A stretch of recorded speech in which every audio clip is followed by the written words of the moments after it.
Alright, so I want to put an introduction out there for the next set or next topic of videos.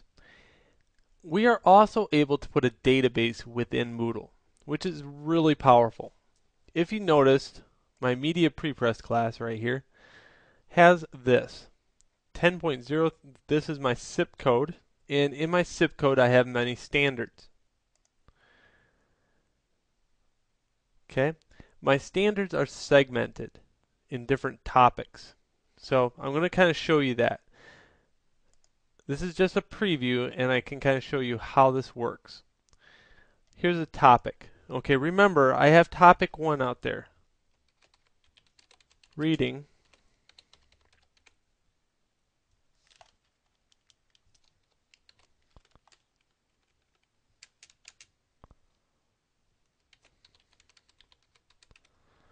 Now there is English standards. So if you have somebody in your building that might know those English standards, I would highly go get them and you can put English standards in here later on as I show you how to add more things to the database or how to make a database.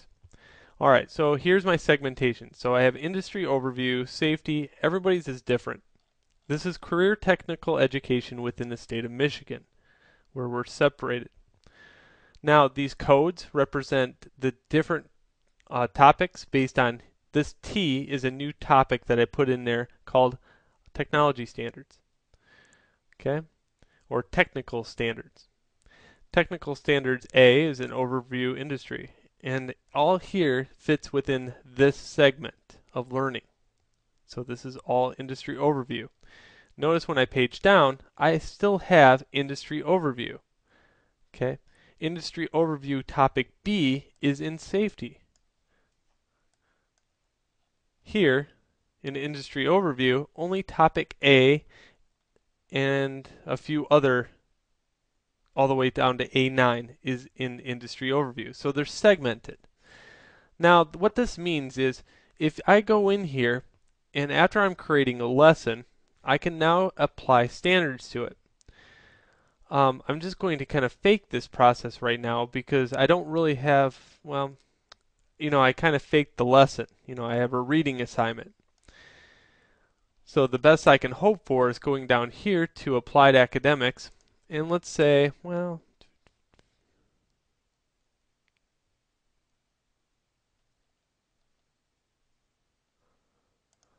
understand technical concepts and vocabulary. Okay. Now I can add that, but what's really important is I can add lots of stuff. Let's say in here I covered a couple standards, which happens. I handled 3, so I can hit Control and highlight these 3 standards. In here, I can highlight many other standards or choose not to by hitting Control. Okay. Again, I can choose a couple here, and I could page down using the mouse wheel. I can also come over here and page down. Alright, so here's my 12 segments of learning. Now you can see this becomes a very tedious, monotonous task. But trust me, this is the only way to keep track of all the stuff that we have to now do. Until later on, maybe something else comes out. But this does it rather well. Now, what level is it being taught? Here's my 3.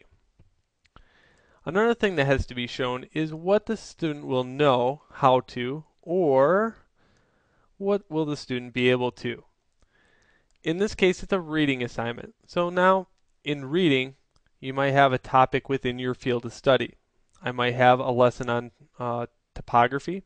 So in here, the student will know how to use the basic terminology to produce good topography. Okay. Now, how to, able to. If they're able to operate a piece of machinery, that's able to. If they're able to pull something out of their noggin, that's how to. Okay? A little bit of a distinguish between the two. And let's say save and view. Okay, now what happens is it now goes into a list of standards. Here's reading topic 1 standards. And here's all the topics that are being covered, and I could have filled in the blanks. What's really nice is we not only have to do this, but we also have to assign a letter grade to it. So I'm just going to highlight this, go back to media, and here's my whole topic that the student will do in one day or one week. It doesn't really matter. It's all up to the instructor or how much content there is. Turn editing on.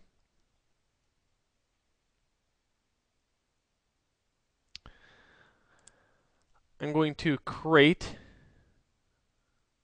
an offline activity.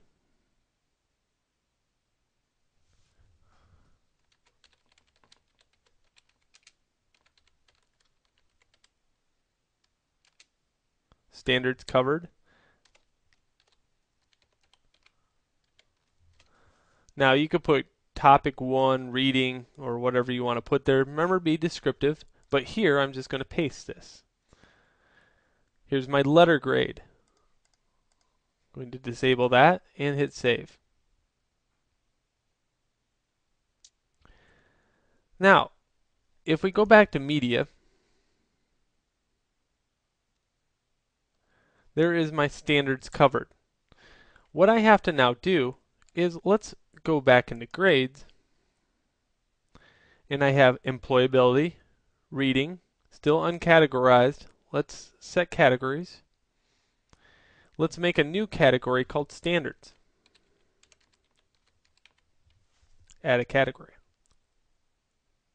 Let's also make one called quiz while I'm in here.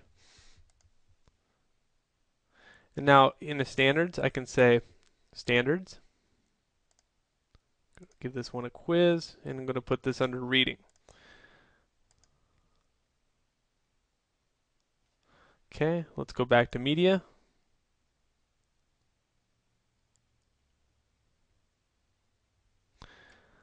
And okay, now I want to kind of see this as a student. Okay, here's my standards covered. Okay, this is a list of the standards covered within this topic. They can print that out. Okay. Let's go back as a teacher. Let's go into grades. Here's my standards. Standards under topic 1. Remember, later on there's going to be many topics. Let's go into the standards. Here's the standards covered under this topic. Oops. Let's go back one. Sorry. Okay, what I really want to do is go to media, grades, okay, standards, and go to Jill. Remember, you have to go to one student and able to see all of them. Okay, here we go. So I can grade the student, give them a grade, 100 points for the assignment, save changes, and leave a comment. All right, so there we go. And if you put allow quick grading in here, save preferences, it now gives me the ability to quickly grade just like I had before. So under the standards, they got a 2 or a 3 or a 4, they got a letter grade for it, and I can put a comment on how well they accomplished the standards. All right, so that's it for, this is just an overview of what is possible with Moodle and the CT technical standards. Now we'll get on with how I did it.